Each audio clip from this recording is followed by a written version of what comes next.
Autism సమస్య, బుద్ధిమాంద్యం ఒకటేనా? ఇప్పుడు ఆ వివరాలు తెలుసుకుందాం. కొందరు పిల్లల్లో ఎవరితోనూ కలవకపోవడం, ఒంటరిగా ఉండడానికే ఇష్టపడుతూ ఉండడం, సరిగా మాట్లాడలేకపోతుండడం, ఇలాంటి భిన్న లక్షణాలు గమనించి లియో కానర్ అనే ఒక మానసిక విశ్లేషకుడు తొలిగా దీనికి ఆటిజం అని పేరు పెట్టారు. బుద్ధిమాంద్యం ఉన్నవారు ఇతరులతో కలవకుండా తమ లోకంలో తాముంటారు కాబట్టి మొదట్లో దీన్నంతా బుద్ధిమాంద్యంగానే భావించారు. కానీ ఆటిజం పిల్లలు బుద్ధిమాంద్యం పిల్లల్లా స్తబ్దుగా ఉండరు. హుషారుగా పరిసరాలను గమనిస్తూనే ఉంటారు. కాబట్టి ఇది బుద్ధిమాంద్యం కాదని గుర్తించారు. పైగా ఆటిజం పిల్లలు కొన్నింట్లో చాలా చురుగ్గా ఉంటారు. కొందరు ఏదైనా ఒకసారి దారిని చూస్తే మర్చిపోరు. మరికొందరు అంకెలు సంఖ్యలు టకటక చెప్పేస్తారు. పద్యాలు గేయాలను ఒకసారి వినగానే తిరిగి అప్పజెప్పేస్తారు. చుట్టుపక్కల పరిసరాలను అంతగా చూడనట్టు ప్రవర్తించినా వీరిలో కొన్ని అసాధారణ సామర్థ్యాలుంటాయి. దీన్నే సావెంట్ స్కిల్స్ అంటారు. ఈ ప్రత్యేకతలన్నింటి దృష్ట్యా ఇది బుద్ధిమాంద్యం కాదని తేల్చారు. అయితే ఆటిజం పిల్లలు పెద్దయ్యాక కొందరిలో బుద్ధిమాంద్యం లక్షణాలు కనిపించొచ్చు.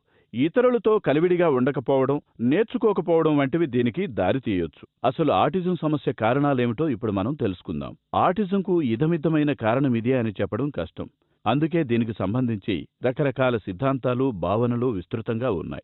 కొందరికి మెదడు లోపాలుంటాయి. ఈ పిల్లల్లో బుద్ధిమాంద్యంతో పాటు ఫిట్సు, ఇతరత్రా వ్యాధులు కూడా కనపడుతుంటాయి. మెదడు ఎదుగుదలకు తోడ్పడే కొన్ని జన్యువులు, క్రోమోజోములు కూడా ఆటిజంకు దోహదం చేస్తున్నట్టు భావిస్తున్నారు. మెదడులో సెరటోనిన్, డోపమినిన్ వంటి రసాయన మార్పులు కూడా సమస్యకు మూలం కావచ్చని, అలాగే గర్భిణిగా ఉన్నప్పుడు తల్లి ఏవైనా వైరల్ ఇన్ఫెక్షన్ల బారిన పడినా, లేదా కాన్పు సమయంలో బిడ్డ మెదడుకు తగినంత ఆక్సిజన్ అందకపోవడం వంటి సమస్యలు తలెత్తినా ఆటిజం బారిన పడవచ్చని భావిస్తున్నారు. తల్లి ఆప్యాయంగా చూసుకోకపోవడం, దగ్గరకు తీసుకోకపోవడం వల్ల పిల్లలకు ప్రేమ తెలియక ఒంటరితనానికి దారితీస్తుందని అనుకునేవారు. కానీ ప్రేమగా చూసుకునే వారి పిల్లలు ఆటిజం బారిన పడుతున్నట్టు గుర్తించి దీని కారణంగా చూడటం లేదు. ఈ మధ్యకాలంలో గుర్తిస్తున్న మరో అంశమేమిటంటే, సాఫ్ట్వేర్ వంటి కొన్ని వృత్తుల్లోని తల్లులకు పుట్టే బిడ్డలలో ఈ సమస్య ఎక్కువగా కనపడుతూ ఉండడం. దీనికి సంబంధించి ఇదమిత్తమైన గణాంకాలు కానీ కారణాలు కానీ లేవు. కొన్ని వృత్తుల్లోని వారు పిల్లలతో ఎక్కువ సమయం గడపలేకపోవడం, పని గంటలు అస్తవ్యస్తంగా ఉండడం, పరిసరాల నుంచి సరైన ప్రేరణ లేకపోవడం,